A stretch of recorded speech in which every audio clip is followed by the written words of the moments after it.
2021 നിയമസഭാ തെരഞ്ഞെടുപ്പ് നടക്കുന്ന കോവിഡിൻ്റെ സമയത്താണ്. അപ്പം മുഖ്യമന്ത്രിയുടെ പത്രസമ്മേളനം സ്ഥിരമായിട്ട് നടക്കുന്ന സമയമാണ്. അപ്പോൾ ഏറ്റവും അവസാനത്തായി പത്രസമ്മേളനം കഴിഞ്ഞ് മുഖ്യമന്ത്രിയോട് മാധ്യമപ്രവർത്തകർ ചോദിക്കുന്നുണ്ട്, ഇനി നമ്മൾ എന്ന് കാണുന്നതെന്ന് ചോദിക്കുന്നുണ്ട്. അപ്പോൾ മുഖ്യമന്ത്രി പറയുന്നുണ്ട്, നമ്മൾ അടുത്ത ആഴ്ച വീണ്ടും കാണും. അത്ര കോൺഫിഡൻസ് ഉണ്ടായിരുന്നു 2021 നിയമസഭാ തെരഞ്ഞെടുപ്പിൽ ഇടതുപക്ഷം തെരഞ്ഞെടുപ്പിനെ നോക്കിക്കണ്ടപ്പോൾ. 2026 തെരഞ്ഞെടുപ്പിലേക്ക് വരുമ്പോഴും അതേ കോൺഫിഡൻസ് ഇടതുപക്ഷത്തിനുണ്ടായിരുന്നു. പക്ഷെ അതേ ആത്മവിശ്വാസം UDF ക്യാമ്പിനും ഉണ്ടായിരുന്നു, കോൺഗ്രസിനും ഉണ്ടായിരുന്നു. VD സതീശൻ പറയുകയുണ്ടായി, 100 സീറ്റുകൾ നേടി അധികാരത്തിലെത്തും, 100 സീറ്റ് എന്നുള്ള ഉറപ്പാണെന്ന് പറയുന്നുണ്ട്. അല്ലെങ്കിൽ അദ്ദേഹം വനവാസത്തിന് പോകുന്നു അടക്കമുള്ള ഒരു അഭ്യൂഹങ്ങളും അല്ലെങ്കിൽ അതിലൊരു പരിഹസിച്ചുള്ള പ്രസ്താവനകളും പലയിടുന്നുണ്ടായി. പക്ഷേ തെരഞ്ഞെടുപ്പ് പോലെ ഏറെക്കുറെ പുറത്തു വരുമ്പോൾ അതിൻ്റെ ഒരു ചിത്രം തെളിയുമ്പോൾ UDFന് ഒരു വലിയൊരു മുന്നേറ്റമാണ്. അവർ പോലും UDF ക്യാമ്പ് പോലും പ്രതീക്ഷിക്കാത്ത, ഒരുപക്ഷെ VD സതീശൻ പോലും പ്രതീക്ഷിക്കാത്തൊരു നിലയിലേക്ക്, ഒരു സുരക്ഷിതമായ ഒരവസ്ഥയിലേക്ക് UDF എത്തുകയാണ്. അപ്പോൾ ഇവിടെ നമ്മൾ ചർച്ചയാവുന്നത് എന്തുകൊണ്ടാണ് UDFന് ഇതിന് ഇത്രയും വലിയൊരു മുന്നേറ്റം ഉണ്ടാകാൻ സാധിച്ചതെന്നാണ്. കഴിഞ്ഞ 10 വർഷത്തെ ഒരു ജനങ്ങളിൽ നിന്നുണ്ടായ ഒരു എതിർപ്പാണോ, അതോ ഭരണവിരുദ്ധ വികാരമാണോ, അല്ലെങ്കിൽ മറ്റെന്തെങ്കിലും ഒരു ഘടകമാണോ ഇവിടെ നിർണായകമായത് എന്ന് തോന്നുന്നുണ്ട്? ഒരു മാറ്റം എന്തായാലും 10 വർഷത്തിന് ശേഷം ഉണ്ടാവുന്നുള്ളത് നമുക്കൊരു സൂചനയുണ്ടായിരുന്നു. എക്സിറ്റ് പോളുകളെല്ലാം പറഞ്ഞ പോലെ തന്നെ 75-80 സീറ്റുകളൊക്കെ UDF നേടിയ അധികാരത്തിൽ വരുമെന്നൊരു സൂചനയായിരുന്നു എക്സിറ്റ് പോളുകളെല്ലാം നൽകിയത്. പക്ഷേ ആ എക്സിറ്റ് പോളുകൾ പ്രവചിച്ചതിനേക്കാൾ വലിയ ഭൂരിപക്ഷത്തിലേക്കാണ് പിന്നെ UDFൻ്റെ നിലവിലെ അവസ്ഥ പോകുന്നത്. VD സതീശൻ പറഞ്ഞ പോലെ 100 സീറ്റ് പറഞ്ഞു. അത് അദ്ദേഹം പറഞ്ഞത് നമ്മൾ MP ഗോവിന്ദൻ പറഞ്ഞത് 110 പറഞ്ഞിരുന്നു. ഒരു പ്രൊജക്ഷൻ പറയുമ്പോൾ ഏറ്റവും ഉയർന്ന മാത്രമേ പറയൂ. അപ്പോൾ ഈ പറഞ്ഞ ആ നമ്പറിൽ എത്തും എന്ന് വരുന്നില്ലെങ്കിലും ഒരു ആത്മവിശ്വാസത്തിൻ്റെ ഒരു നമ്പറാണ് അത് കാണിക്കുന്നത്. പക്ഷേ ആ അതിനേക്കാൾ മുകളിലേക്ക് എത്താൻ വേണ്ടി UDFന് കഴിയുന്നു, അല്ലെങ്കിൽ ആ ഒരു നമ്പറിലേക്ക് എത്താൻ വേണ്ടി കഴിയുന്നു. CPMൻ്റെയും LDFൻ്റെയും കോട്ടകൾ തകർക്കാൻ കഴിയുന്നു എന്ന് പറയുമ്പോൾ അതിൽ വലിയൊരു ഭരണവിരുദ്ധ വികാരം തന്നെ ഒരുപക്ഷെ നമ്മൾ പ്രത്യക്ഷമായി കാണുമ്പോൾ ഭരണവിരുദ്ധ വികാരം കണ്ടിരുന്നില്ല, അല്ലെങ്കിൽ അങ്ങനെ പറയാനുണ്ടായിരുന്നില്ല. അങ്ങനെ ഒരു വികാരമില്ല. അത് ഇന്ന് ആ ഒരു ഫീലിൽ നിന്നാണ് എക്സിറ്റ് പോൾ ഉൾപ്പെടെ 75-80 സീറ്റ് പ്രവചിച്ചു. പക്ഷേ ശക്തമായൊരു ഭരണവിരുദ്ധ കാര്യം, ഈ മുഖ്യമന്ത്രി ആദ്യ റൗണ്ടുകളിൽ പിന്നിൽ നിൽക്കുന്ന അവസ്ഥ വരുന്നു പറയുമ്പോൾ തന്നെ അത് നമുക്ക് അറിയാൻ വേണ്ടി പറ്റും. വലിയ ധർമ്മടം പോലൊരു മണ്ഡലം, തളിപ്പറമ്പ് പോലെ മണ്ഡലത്തിൽ ശ്യാമള സ്ഥാനാർത്ഥി പിന്നിലാവുന്നു. പയ്യന്നൂരിൽ 300 വോട്ടുകളുടെ ഭൂരിപക്ഷം അടക്കം വരുന്നു. ഓരോ റൗണ്ട് ഇടുമ്പോൾ ഇല്ലെങ്കിൽ സമയത്ത് ഭൂരിപക്ഷം കയറി മട്ടന്നൂർ ഉൾപ്പെടെയുള്ള മണ്ഡലങ്ങളിൽ ചെറിയ നേരിയ ഭൂരിപക്ഷമാണ് ആദ്യ റൗണ്ടിൽ തന്നെ വരുന്നത്, അല്ലെങ്കിൽ വലിയ രീതിയിലേക്ക് പോകണം. അപ്പോഴേക്ക് ഒരു ഭരണവിരുദ്ധ വികാരം ഉണ്ടായിരുന്നു. അല്ലെങ്കിൽ ജനങ്ങൾ LDF എന്ന് പറഞ്ഞതല്ല UDF പറഞ്ഞതാണ് കേട്ടതെന്ന് പറയേണ്ടി വരും. ഈ പറഞ്ഞ പോലെ ഫണ്ട് വീട് എവിടെ വെച്ച് വയനാട് ഫണ്ട് ഉൾപ്പെടെയല്ലോ, അത് അവസാന നിമിഷമാണ്. ഇവിടെ LDFന് പറ്റുന്ന ഏറ്റവും വലിയ തെറ്റ് ഞാൻ കാണുന്ന രീതി, എല്ലാം ജനങ്ങൾ കാണുന്നുണ്ട്, എല്ലാം ജനങ്ങൾ മനസ്സിലാക്കും എന്നൊരു ടാഗ് ലൈൻ അല്ലെങ്കിൽ ആ ഒരു ആപ്തവാക്യത്തിലാണ് LDFൻ്റെ പ്രവർത്തനം മുന്നോട്ട് പോയത്. പക്ഷേ ജനങ്ങളെല്ലാം കാണുന്നില്ല എന്നും ജനങ്ങളോട് എന്തു പറയുന്നു, നേതൃത്വം എന്തു പറയുന്നു, നേതാക്കൾ എന്തു പറയുന്നു, അതേ അവർ കേൾക്കുകയുള്ളൂ എന്നത് ലോക്സഭാ തെരഞ്ഞെടുപ്പും തദ്ദേശ തെരഞ്ഞെടുപ്പും കാണിച്ചാണ്. അവിടെ നിന്നും CPM പഠിച്ചത്. ഇതിന് മുന്നേ അങ്ങനെ തന്നെയായിരുന്നു. CPM അങ്ങനെ തോൽവികളിൽ നിന്ന് പാഠം പഠിക്കും എന്ന് പറയുമ്പോൾ 2019 നമുക്ക് കഴിഞ്ഞ തെരഞ്ഞെടുപ്പ് നമുക്ക് ഇപ്പം പറഞ്ഞാൽ തന്നെ 2019 ലോക്സഭാ തെരഞ്ഞെടുപ്പിൽ തോൽവിയിൽ നിന്ന് പാഠം പഠിച്ച് തദ്ദേശ തെരഞ്ഞെടുപ്പിലും നിയമസഭാ തെരഞ്ഞെടുപ്പിലും തിരിച്ചു വരാൻ വേണ്ടി LDFന് പറ്റിയിരുന്നു. ആ ആത്മവിശ്വാസം LDFന് ഉണ്ടായിരുന്നു. കാരണം അന്ന് 19 സീറ്റ് നഷ്ടപ്പെട്ടിട്ട് വീണ്ടും സംസ്ഥാനത്ത് 99 സീറ്റ് അധികാരത്തിൽ വരാൻ വേണ്ടി പറ്റുന്നു. ആ ആത്മവിശ്വാസമാണ് ഇപ്പോഴും കാണിച്ചത്. ലോക്സഭയിൽ പോയപ്പം തദ്ദേശ തെരഞ്ഞെടുപ്പിലേക്ക് വന്നപ്പോൾ തദ്ദേശത്തിൽ ചെറിയൊരു തിരിച്ചടി ഉണ്ടായി. തിരിച്ചടി തന്നെയാണ്, പക്ഷേ നമുക്ക് തിരിച്ചു വരാൻ വേണ്ടി പറ്റും. നിയമസഭയിലേക്ക് സീൻ വേറെയാണ്. സംസ്ഥാനത്തെ ഭരണത്തിൻ്റെ ഇത്രയും സിറ്റിംഗ് MLA മാർ തോൽക്കുമോ, ഇത്രയും മന്ത്രിമാർ തോൽക്കുമോ എന്നുള്ള ചോദ്യങ്ങളാണ് വന്നത്. പക്ഷേ ആ ചോദ്യങ്ങളിൽ തോൽക്കേണ്ടവർ തോൽക്കും, അല്ലെങ്കിൽ ജനങ്ങൾക്ക് ഇത് കൃത്യമായി ജനങ്ങളിലേക്ക് എത്തിക്കാൻ പറ്റുന്ന തോൽവി തന്നെയായിരിക്കും ഫലമെന്ന് UDF തെളിയിച്ചു കഴിഞ്ഞു. ഈ പറഞ്ഞ പോലെ കൃത്യമായി ഓരോ മണ്ഡലത്തിലും സ്ഥാനാർത്ഥികളെ കൃത്യമായി നിർത്താൻ വേണ്ടി പറ്റി. LDFന് സ്ഥാനാർത്ഥി ഉൾപ്പെടെ പിഴവ് പറ്റിയതിലാണ് എടുത്തു പറയേണ്ടത്. അവിടെ തന്നെ പിഴച്ചിട്ടുണ്ട്. പിന്നെ ഈ ഭരണ നേട്ടങ്ങൾ മാത്രം പറഞ്ഞ, അല്ലെങ്കിൽ കഴിഞ്ഞ 10 വർഷം നടത്തിയ ഭരണ നേട്ടങ്ങൾ മാത്രം വേണ്ടി പറഞ്ഞാണ് LDF വോട്ട് ചെയ്തത്. മറ്റൊരു വിഷയങ്ങൾ ഒരു ചർച്ചയ്ക്കൊന്നുമില്ല. പക്ഷെ അങ്ങനെ പറയുമ്പോൾ ഇതെല്ലാം നേരത്തെ തുടങ്ങിയതാണ്, അല്ലെങ്കിൽ ഈ സർക്കാരിൻ്റെ കാലത്ത് തുടങ്ങിയ ഒരു പ്രവർത്തനം പോലും ഇല്ലെന്നും, ഒന്നുകിൽ ഉമ്മൻചാണ്ടി തുടങ്ങിയത് അല്ലെങ്കിൽ കഴിഞ്ഞ സർക്കാരിൻ്റെ കാലത്ത് തുടങ്ങിയത് പൂർത്തീകരിക്കുക മാത്രമേ ചെയ്തുള്ളൂ പറഞ്ഞിട്ട് പ്രതിപക്ഷം ഒരു പ്രതിരോധം നിർത്തിയപ്പോൾ അതിനെ കൗണ്ടർ ചെയ്യാൻ വേണ്ടി പറ്റുന്നില്ല. പിന്നെ ഏറ്റവും വലിയൊരു ഘടകം ശബരിമല സ്വർണ്ണക്കൊള്ള കേസ് വന്നപ്പം അത് തദ്ദേശ തെരഞ്ഞെടുപ്പിൻ്റെ സമയത്ത് നമുക്ക് കണ്ടാണ്. തദ്ദേശ തെരഞ്ഞെടുപ്പ് സമയത്ത് അതിന് മുന്നേയും ഈ ശബരിമല കുറക്കുന്ന CPM നേതാക്കൾ ഉൾപ്പെടെ ജയിലാകുമ്പോൾ അവർക്കെതിരെ നടപടി എടുക്കുന്നില്ല. നമ്മൾ CPM പറഞ്ഞിരുന്നൊരു പോയിന്റ്, പത്മകുമാർ ഉൾപ്പെടെയുള്ള നേതാക്കൾക്കെതിരെ കണ്ടോ, CPM നേതാക്കൾക്കെതിരെ വരെ നമ്മൾ കേസെടുക്കുന്നു, അവർ വരെ അകത്താക്കുന്നു, നിയമത്തിൻ്റെ വഴിക്ക് പോകും, സത്യത്തിൻ്റെ വഴിക്ക് പോകും, ഒരു കുറ്റവാളി രക്ഷപ്പെടില്ല എന്നാണ് പറഞ്ഞത്. പക്ഷേ ജനങ്ങൾ കാണുന്നത് CPM നേതാവാണിത് മോഷ്ടിക്കുന്നത്, CPM നേതാവാണിത് പിന്നെ അറസ്റ്റിലായതെന്നാണ് കാണുന്നത്. അവിടെ കോൺഗ്രസിന് പറ്റി.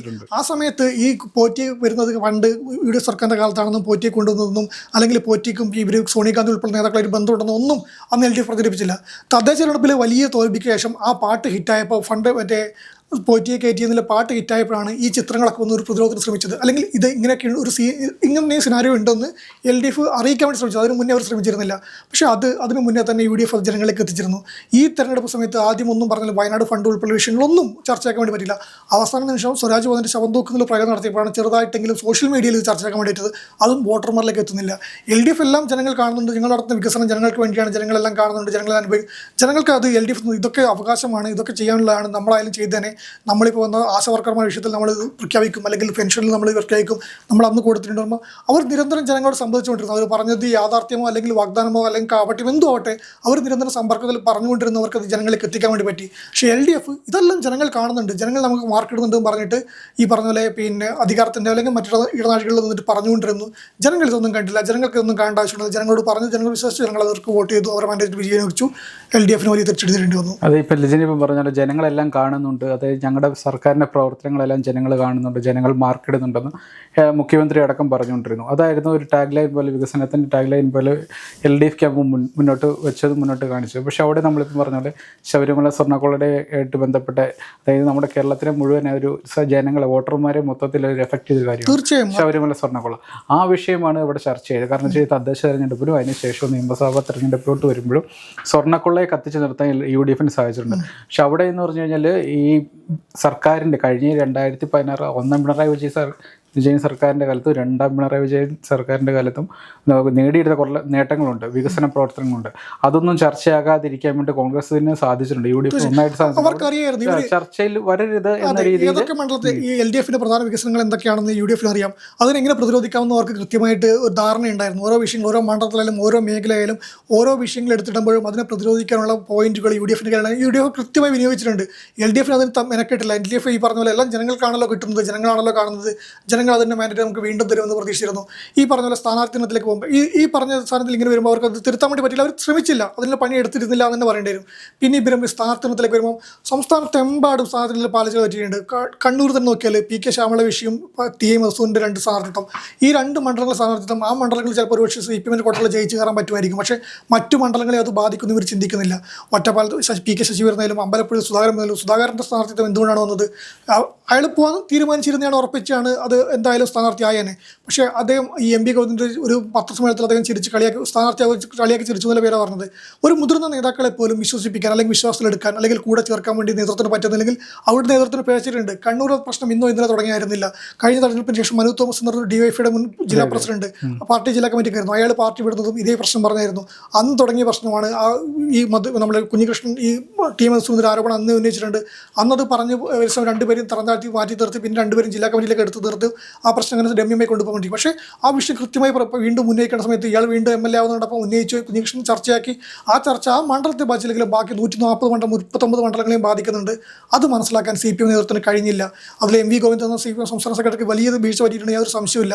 ഒരുപക്ഷെ കോടിയേരി ബാലകൃഷ്ണനായിരുന്നു സെക്രട്ടറിയെങ്കിൽ ഈ വിഷയം ഇങ്ങനെ ആവുകയായിരുന്നില്ല. കഴിഞ്ഞ തവണയൊക്കെ നമ്മൾ കണ്ടു പാർട്ടിയുടെ പാർട്ടി സെക്രട്ടറിയുടെ കർക്കശത്തിനൊപ്പം ഒരു എന്താണ് വേണ്ടത്, ഓരോ വിഷയത്തെ സമീപിക്കാനും അത് പരിഹരിക്കാനും എല്ലാം ഉള്ളൊരു കഴിവ് അല്ലെങ്കിൽ ഒരു സമീപനം ഒരു കോടിയേരി ബാലകൃഷ്ണൻ ചെയ്യാറുണ്ടായിരുന്നു. പക്ഷേ ഈ MV ഗോവിന്ദൻ ധാർഷ്ട്യം എന്ന് പറഞ്ഞാൽ ധാർഷ്ട്യമൊന്നും കാണിക്കാറില്ല. പക്ഷേ ആ ഒരു കാർക്കശ നിലപാടിൽ നിന്ന് ചിരിച്ചുകൊണ്ട് തള്ളിക്കളഞ്ഞ് ഇതെല്ലാം എല്ലാവർക്കും അറിയാം, ഇത് നമുക്കറിയാമെന്ന് പറഞ്ഞ് താത്വികമായ അവലോകനം നടത്തിപ്പോയാൽ ഇതൊന്നും നടക്കാൻ പോകുന്നില്ല. അത് നടക്കില്ല എന്ന് കൃത്യമായിട്ട് ഇപ്പം വോട്ടെടുപ്പിലൂടെ തെളിയിച്ചു കഴിഞ്ഞു. ഈ കുഞ്ഞികൃഷ്ണൻ്റെ കാര്യം വിളിച്ചും പറഞ്ഞപ്പം കുഞ്ഞികൃഷ്ണനെ കൈകാര്യം ചെയ്ത രീതിയുണ്ട് CPM. എങ്ങനെ അദ്ദേഹത്തിനെ പാർട്ടിയുടെ അല്ലെങ്കിൽ ഒരു നമുക്ക് അനുകൂലമാക്കി എടുക്കാം എന്നുള്ള കാര്യത്തിൽ പാർട്ടി സംവിധാനം അടക്കം പരാജയപ്പെടുന്നുണ്ട്. അത് ആ ജില്ലയിലെ ഈ തെരഞ്ഞെടുപ്പ് ഫലത്തെ ആകെ ബാധിക്കുന്ന ഒരു സാഹചര്യം കാണുന്നുണ്ട്. അതുപോലെ നമ്മൾ ആലപ്പുഴയിലോട്ട് വരുമ്പോഴത്തേക്കും സുധാകരൻ്റെ കാര്യം അമ്പലപ്പുഴയിലോട്ട് വരുമ്പോഴും ഇതുപോലെ തന്നെ കാണുന്നുണ്ട്. അവിടെയും നമ്മൾ കണ്ടത് സുധാകരനെ വളരെ ഒരു സീനിയർ നേതാവ്, ആ നേതാവിനെ പോലും വിശ്വാസത്തിലെടുക്കാനും കൂടെ നിർത്താനും പറ്റുന്നില്ലെങ്കിൽ പലപ്പോഴും പരിഹാസമാണ് സുധാകരൻ നേരിടേണ്ടി വന്നത്. അത് സോഷ്യൽ മീഡിയയിലെ കാര്യം പറ്റിയിട്ടുണ്ട്. തീർച്ചയായും സോഷ്യൽ മീഡിയയിൽ മുഖമില്ലാത്ത ആൾക്കാരും മുഖമില്ലാത്ത ആൾക്കാരായാലും ആരും എന്തും വിളിക്കും, ആരും എന്തും പറയും. അത് ആ രീതിയിൽ പോട്ടെ തരുന്നത്. പക്ഷേ നേതൃത്വത്തിൽ വരെ ഇങ്ങനെ തിരിച്ചള്ളുന്ന അവസ്ഥ വരുമ്പോൾ ഒരു മുതിർന്ന നേതാവിന് അദ്ദേഹത്തെ കൂടെ നിർത്താൻ ഈ പറഞ്ഞ പോലെ മുഖ്യമന്ത്രി വിളിച്ചിട്ട് പിന്നെ എടുത്തില്ല എന്നൊക്കെ പറയുന്നത്. പക്ഷേ ഇതാദ്യം തന്നെ പാർട്ടി ലെവലിൽ ഇടപെട്ട് തീർക്കാൻ വരുന്നത്. അദ്ദേഹം തീരുമാനിച്ചു കഴിഞ്ഞാൽ അദ്ദേഹം പോകേണ്ട രീതിയിൽ പോകും. പക്ഷേ അവിടെ ഇപ്പോൾ നമ്മൾ സംസാരിച്ചത് പറയാനും കൃത്യമായി പ്രതിരോധിക്കാൻ പറ്റുമായിരുന്നു, അതിന് പറ്റുന്നില്ല. അമ്പലപ്പുഴയിൽ ഉൾപ്പെടെ ഇതുപോലത്തെ നേതാക്കളെ അല്ലെങ്കിൽ ഇത്രയും വർഷങ്ങളായിട്ട് പതിറ്റാണ്ടുകളായിട്ട് പാർട്ടി നേതൃത്വത്തിലുള്ള തളിപ്പറമ്പിലെ LDF സ്ഥാനാർത്ഥിയായിരുന്നു ടി കെ ഗോവിന്ദൻ, ജില്ലാ സെക്രട്ടറി. 6 പതിറ്റാണ്ടായിട്ട് LDFിൻ്റെ കണ്ണൂരിലെ CPMൻ്റെ മുഖമായിരുന്നു ടി കെ ഗോവിന്ദൻ. അദ്ദേഹത്തെ പോലുള്ള നേതാക്കളെ പോലും മുഖവിലേക്ക് എടുക്കാൻ പറ്റുന്നില്ലെങ്കിൽ പിന്നെ എങ്ങനെ വോട്ടർമാരെ ഇവരെ കൂടെ ചേർത്താൻ വേണ്ടി പറ്റും? വോട്ടർമാരെ അങ്ങനെ കാണുന്നു പറയും. ഈ ടി കെ ഗോവിന്ദൻ എന്നൊരു നേതാവ്, അദ്ദേഹത്തിന് ഇപ്പം കൂടെ ആരും പോയില്ല എന്ന് പറയും. പക്ഷേ തളിപ്പറമ്പിലും മലപ്പുറത്തുള്ള നേതാക്കൾക്ക്, ഒരു പ്രവർത്തകർക്ക് ടി കെ ഗോവിന്ദനാണ് പാർട്ടി മുഖം. നമ്മുടെ നാട്ടിലൊരു നേതാവായിരിക്കുമല്ലോ പാർട്ടി മുഖം. ആ പാർട്ടി മുഖത്തിനെ പിന്നീട് ഇങ്ങനെ കാണുന്നു. ആ ഇത്ര നാളും പാർട്ടിക്ക് വേണ്ടി ഒരു ഓളം എന്തായാലും സോഷ്യൽ മീഡിയയിൽ അയാൾക്കെതിരെ ഉണ്ടാവും. വർഗ്ഗവഞ്ചകരെന്നും കോടാലി കൈ എന്നൊക്കെ തള്ളി പറയാൻ നമുക്ക് പറ്റും. പക്ഷെ അത് പറയുമ്പോഴും അദ്ദേഹം ഉയർത്തിയ വാദങ്ങൾ അവിടെ നിൽക്കും. ഇപ്പം പി കെ ശ്യാമള മാത്രം മത്സരിച്ച് ജയിക്കുന്ന മണ്ഡലമായിരുന്നില്ല. അവിടെ വനിതാ നേതാവാണെങ്കിൽ വേറെ വനിതാ നേതാക്കൾ ഉണ്ടായിരുന്നു. പി കെ ശ്യാമളയ്ക്ക് യാതൊരു അയോഗ്യതയുമില്ല, ഒരു സംശയമില്ല. പി കെ ശ്യാമള യോഗ്യതയാണ്. പക്ഷേ അവിടെ അയോഗ്യത വരുന്നത് ഇങ്ങനെ സെക്രട്ടറി, പാർട്ടി സെക്രട്ടറിയുടെ ഭാര്യയാണ്, അദ്ദേഹം MLA സ്ഥാനം ഒഴിയുമ്പോൾ ഭാര്യ കൊടുക്കുന്ന പറയുമ്പോൾ അവിടെ ഒരു ലോജിക്കിന് പ്രശ്നമാണ്. അത് ചിന്തിക്കാനേ ഉള്ളൂ. ഈ പറഞ്ഞാൽ അർഹതയുടെ ഇതും പറഞ്ഞിട്ട് അത്ര പ്രബുദ്ധതയൊന്നും നിലവിൽ കേരളത്തിൽ ഒരു വോട്ടർമാർക്കും ഇല്ല, ഒരു പാർട്ടിക്കാർക്കും ഇല്ല, വോട്ടർമാർക്കും ഇല്ല. കോൺഗ്രസിന് പറ്റുന്നുണ്ട്. ഈ പറഞ്ഞ പോലെ LDF പറഞ്ഞ പോയിന്റുകളെല്ലാം വാലിഡാണ്. കാരണം പി കെ ശ്യാമളയ്ക്ക് യോഗ്യതയുണ്ട്, സ്ഥാനാർത്ഥിയാവിന് യോഗ്യതയുണ്ട്, സീനിയർ നേതാവാണ്, വനിതാ നേതാവാണ്, കണ്ണൂർ ജില്ലയിലെ സീനിയർ നേതാവാണ്, യാതൊരു സംശയമില്ല. ഇതൊക്കെ ജനങ്ങൾക്ക് മനസ്സിലാവും, പാർട്ടി പ്രവർത്തകർക്ക് മനസ്സിലാവും എന്ന് പറയുന്നത്. പക്ഷേ അത് മനസ്സിലാക്കാനുള്ള പ്രബുദ്ധത പറഞ്ഞാൽ അത്രയും വലിയ പ്രബുദ്ധതയൊന്നും കേരളത്തിൽ ഇതുവരെ വന്നിട്ടില്ല. അവിടെ പറയുന്ന ഒരു പോയിന്റ്, ഇത് സെക്രട്ടറി വഴി ഭർത്താവ് വഴിയും ഭാര്യയ്ക്ക് സീറ്റ് കൊടുക്കുന്ന ഒറ്റ വാദത്തിൽ, അല്ലെങ്കിൽ കുടുംബാധിത്വത്തിനെതിരെ പറഞ്ഞ അതിൻ്റെ ഇത് കണ്ടില്ല എന്നുള്ള ഒറ്റ വാദത്തിൽ അവിടെ മുറിഞ്ഞു കഴിഞ്ഞു. അതിന് പ്രതിരോധിക്കാൻ CPM കഴിയുന്നില്ല. അങ്ങനെ പല കോണുകളിലും പല തലത്തിലും വീഴ്ച പറ്റിയിട്ടുണ്ട്. ആ വീഴ്ചയാണ് ഈ കാണുന്നത്. ഇതിപ്പോൾ ലിജിൻ പറഞ്ഞ കാര്യമുണ്ട്. ഇപ്പം കണ്ണൂരെ വിഷയങ്ങൾ പറഞ്ഞിട്ടുണ്ട്. അപ്പോൾ ഈ മലബാർ സൈഡിൽ മുഴുവൻ CPMന് വളരെ അവരുടെ ശക്തി കേന്ദ്രങ്ങളടക്കം തകർച്ച കിട്ടും. പ്രത്യേകിച്ച് കോഴിക്കോടായിക്കോട്ടെ, കണ്ണൂരായിക്കോട്ടെ, ഇപ്പം മലപ്പുറം ആയിക്കോട്ടെ, അത് ലീഗിൻ്റെ ഒരു കോട്ടയാണെന്ന് നമുക്ക് പറയാം. അതുപോലെ തന്നെ നമ്മൾ മധ്യ കേരളത്തിലോട്ട് വരുമ്പോഴത്തേക്കും അവിടെ കേരള കോൺഗ്രസിൻ്റെ ഒരു തിരിച്ചടി, കേരള കോൺഗ്രസിൻ്റെ ഒരു നിലനിൽപ്പ്, LDFിലെ നിലനിൽപ്പ് ഇനി എങ്ങനെയാകുമെന്ന് പോലും നമുക്ക് കണ്ടറിയേണ്ട സാഹചര്യമുണ്ട്. ഇനി അവരിവിടെ നിൽക്കുമ്പോൾ ഇനി UDFിലേക്ക് മടങ്ങി പോകുമോ എന്നുള്ള കാര്യം സംശയമാണ്.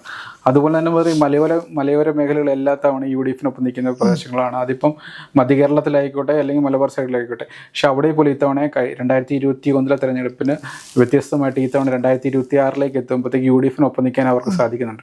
അവിടെയും ഇതുപോലെ തന്നെ വികസനം കാര്യങ്ങൾ ഈ മലയോര ഭാഗങ്ങളിലൊക്കെ നല്ല വികസനം നടന്നിട്ടുണ്ട്. പക്ഷെ അവിടെ ഇതുപോലെ ജനങ്ങളിലേക്ക് എത്തിക്കാൻ പറ്റിയിട്ടില്ല. ജനങ്ങൾ ഇപ്പം മുമ്പ് ലിജിൻ പറഞ്ഞ പോലെ തന്നെ ജനങ്ങളെല്ലാം കാണുന്നുണ്ട് എന്നുള്ള ആ ഒരു വാക്കുണ്ടല്ലോ, അത് അവിടെയും പിഴയ്ക്കുന്നുണ്ട്. അപ്പോൾ എല്ലാ രീതിയിലും ഈ തെരഞ്ഞെടുപ്പിനെ കൈകാര്യം ചെയ്ത രീതി LDFിന് പോലീസിൻ്റെ മുഖ്യമന്ത്രിയുടെ ആഭ്യന്തര വകുപ്പിൽ പറഞ്ഞ പോലീസിൻ്റെ പല വിമർശനങ്ങളും വന്നിരുന്നു. അപ്പം അത് ഒറ്റപ്പെട്ട സംഭവങ്ങളായി കാണുന്നത് നേരത്തെ നമ്മൾ പറഞ്ഞു വന്ന സാധനങ്ങളൊക്കെ ഉണ്ടാവും. പക്ഷേ പോലീസിനൊക്കെ ഈ പറഞ്ഞ പോലെ അത് പോലീസ് ന്യായത്തിന് വെച്ചാൽ നിയമത്തിന് വെച്ചേക്ക് നിൽക്കുന്നത്. പക്ഷേ അത് UDF പ്രതിപക്ഷം ആയുധമാക്കുമ്പോൾ അതിനെ പ്രതിരോധിക്കാനുള്ള ശക്തമായ സംവിധാനം 2016 അത് ഒന്നാം പിണറായി വിജയൻ സർക്കാരിൻ്റെ കാലത്തും രണ്ടാം പിണറായി വിജയൻ സർക്കാരിൻ്റെ കാലത്തും ഈ മുഖ്യമന്ത്രിനെ സർക്കാരിനെ ഏറ്റവും കൂടുതൽ പ്രതിരോധത്തിലാക്കിയത് പോലീസാണ്. അതായത് പോലീസിനെ കൈകാര്യം ചെയ്യുന്ന ആഭ്യന്തരം കൈകാര്യം ചെയ്യുന്ന പിണറായി വിജയന് പല കാര്യങ്ങളിലും തീരുമാനം എടുക്കാനുള്ള ഒരു പെട്ടെന്നൊരു തീരുമാനം എടുക്കാൻ അല്ലെങ്കിൽ ഉണ്ടായിട്ടില്ല. പക്ഷെ പലപ്പോഴും അദ്ദേഹം പോലീസിൻ്റെ ചെയ്തികളെ അനുകൂലിക്കുന്നൊരു സാഹചര്യം ഉണ്ടായി. ഈ ജനങ്ങളും പോലീസും തമ്മിൽ എപ്പോഴും ഒരു കമ്മ്യൂണിക്കേഷൻ ഉള്ള ഒരു വിഭാഗമാണ്. മറ്റൊരു സർക്കാർ സംവിധാനങ്ങൾ പോലെയാണെന്ന് ഇതിൽ വിഭിന്നമായിട്ട് ജനങ്ങളും പോലീസും എപ്പോഴും ഒരു അകലം കാണിക്കാറില്ല, പല വിഷയത്തിൽ അടുപ്പം പുലർത്തുന്നുണ്ട്. അപ്പോൾ ഈ പോലീസിൽ നിന്നുണ്ടാകുന്ന ഈ ഒരു കൃത്രിമ വിലോപം പെട്ടെന്ന് ജനങ്ങളിലേക്ക് അത് എഫക്റ്റ് ചെയ്യും. അത് ഒരു ഘട്ടത്തിൽ പോലും കസ്റ്റഡി മർദ്ദനമായിക്കോട്ടെ അല്ലെങ്കിൽ എന്തെങ്കിലും പോലീസിൻ്റെ ഭാഗത്തുനിന്നുണ്ടാകുന്ന മർദ്ദനമാകട്ടെ, ഇതിലൊന്നും സർക്കാരിൻ്റെ ഭാഗത്തുനിന്ന് ഒരു വേണ്ട നടപടികൾ ഉണ്ടായിട്ടില്ല. അത് നന്നായിട്ട് ഉപയോഗിക്കാൻ നടപടികൾ എടുത്തിട്ടുണ്ട്. ഈ നടപടി ഇല്ലാതെ കുറച്ച് വൈകിയാണ് നടപടി വരുന്നത്. ഒരു വിഷയം വന്നു കഴിഞ്ഞാൽ ഇപ്പോൾ മുഖ്യമന്ത്രി അതിലേക്ക് മറുപടി പറയാൻ വേണ്ടിയിട്ട് 5-6 ദിവസം എടുക്കും. ആ ഒരു ട്രെൻഡ് മനസ്സിലാക്കുന്ന സമയത്ത് 5-6 ദിവസം ആവുന്നതിന് മുമ്പ് തന്നെ UDF നേതാക്കൾ വന്നിട്ട് നാളെ വന്നിട്ട് ഇങ്ങനെ ന്യായീകരണം പറഞ്ഞു പോകുമെന്ന് പറയുന്നു. ആ മുഖ്യമന്ത്രി എന്ത് പോസിറ്റീവായിട്ടുള്ള കാര്യം പറഞ്ഞാലും ആ തലേന്നത്തെ ന്യായീകരണത്തിൻ്റെ ഒരു ഇത് വെച്ചിട്ട് UDFിനെ ലോക്ക് ചെയ്യാൻ വേണ്ടി പറ്റുന്നു. അത് നമ്മൾ പറഞ്ഞതല്ലേ അവിടെ തള്ളിക്കളയാൻ വരുന്നു. അവിടെ അങ്ങനെ വാദങ്ങൾ ഒടിച്ചു കളയാൻ വേണ്ടി മുറി ഒടിക്കാൻ വേണ്ടി പറ്റുന്നുണ്ട്. അതൊന്നും മനസ്സിലാക്കാൻ വേണ്ടി CPM നേതൃത്വം പറ്റുന്നില്ല. ആ പ്രചരണം ഈ പറഞ്ഞ പാർട്ടി തലത്തിലുള്ള കേന്ദ്ര സംവിധാനങ്ങളിൽ വീഴ്ച പാർട്ടി സംഘടനപരമായിട്ട് വന്നിട്ടുണ്ടെങ്കിലും ഈ പ്രചരണത്തിലും ഈ പറഞ്ഞ പോലെ ജനങ്ങളിലേക്ക് വിഷയങ്ങൾ എത്തിക്കുന്നതിലും പാർട്ടിക്ക് അമ്പേ പിഴച്ചിട്ടുണ്ട്. അത് പിഴച്ചത് മനസ്സിലാക്കാനും അത് പ്രതിരോധിക്കേണ്ട രീതിയിൽ അതാത് സ്ഥലങ്ങളിൽ അതാത് കേന്ദ്രങ്ങളിൽ അതാത് തലങ്ങളിൽ പ്രതിരോധിക്കാനും പാർട്ടിക്ക് പറ്റിയിട്ടില്ല. അതിൻ്റെ തിരിച്ചടിയും തന്നെയാണ് ഈ കാണുന്നത്. ഏറെക്കുറെ നമുക്ക് ഈ തെരഞ്ഞെടുപ്പിന് ഫലം നമുക്ക് വ്യത്യസ്തമല്ല. നമ്മൾ പ്രതീക്ഷിച്ച പോലെ തന്നെ, അല്ലെങ്കിൽ ഈ സംസ്ഥാന പ്രതിപക്ഷം കോൺഗ്രസും പ്രതീക്ഷിച്ച പോലെ തന്നെ UDFിന് അനുകൂലമായിട്ടുണ്ട്. അപ്പോൾ UDFിൻ്റെ ഒരു മുന്നേറ്റം നമ്മൾ ഈ തെരഞ്ഞെടുപ്പ് കണ്ടു കഴിഞ്ഞു. ഇനി എന്താണ് എന്നുള്ളതാണ് മാത്രമാണ് ഇനി മുഖ്യമന്ത്രി ചർച്ചകളിലേക്ക് അടക്കം UDF വളരെ പെട്ടെന്ന് തന്നെ കടക്കാൻ സാധ്യതയുണ്ട്. കാരണം വളരെ പ്രതീക്ഷയിലും കൂടുതൽ ഒരു സീറ്റ് നിലയോടെയാണ് UDF ക്യാമ്പ് വരുന്നത്. അപ്പോൾ ഇനി വരുന്ന ദിവസങ്ങളിൽ എന്താണ് LDFിൻ്റെ ഒരു തിരിച്ചറിവ്, എങ്ങനെയാണ് ഇത്രയും വലിയൊരു പരാജയം ഉണ്ടായതെന്ന് അവർ വ്യക്തമാക്കട്ടെ. അതുപോലെ തന്നെ ഇനി എന്താണ് ഭാവി നടപടികൾ, അല്ലെങ്കിൽ ഞങ്ങൾ സർക്കാർ രൂപീകരണം അടക്കമുള്ള നടപടികൾ എന്താണെന്ന് UDF വ്യക്തമാക്കട്ടെ. തീർച്ചയായും.